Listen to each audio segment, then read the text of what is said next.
How about the flopping? Flopping.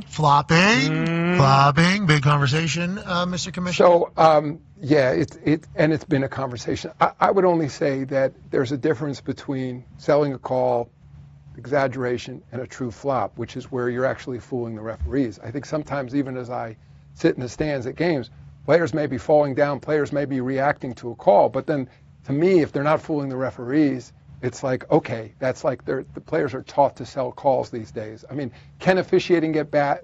Can officiating get better? Of course. We're always working on that. Can officials get fooled occasionally? We're always looking at that as well. But the officiating is incredible. I will also add one other piece to it, because I know there's always controversy around certain calls. There's one you were talking about on your show earlier today.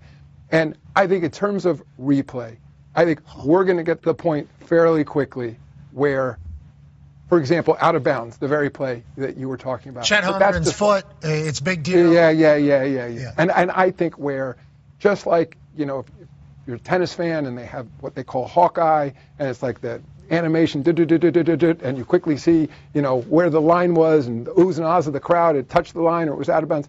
We're going to move to a system like that, where that whole category of calls will be automatic, where, it's going to be, Laker ball, Nick ball, whatever it is, Thunder ball, those calls will be done by an AI automated system with cameras lined around the court, and it'll take all of those so-called objective calls out of the hands of the referees. It'll be instantaneous, it'll be automatic, just play on, let's go, Spurs inbound, and you'll move on. You won't have to deal with challenges on those calls, but it will also now allow the officials on the more difficult subjective calls to give their full attention to those, where, because there's often contact on every play, it doesn't mean there's a foul, and they're trying to measure sort of whether that contact is impeding the player, how hard that contact is. It's something that can't just be done on camera. They're actually feeling the contact because they're there on the floor with the players. So anyway, I think there is a technology will really be helpful here.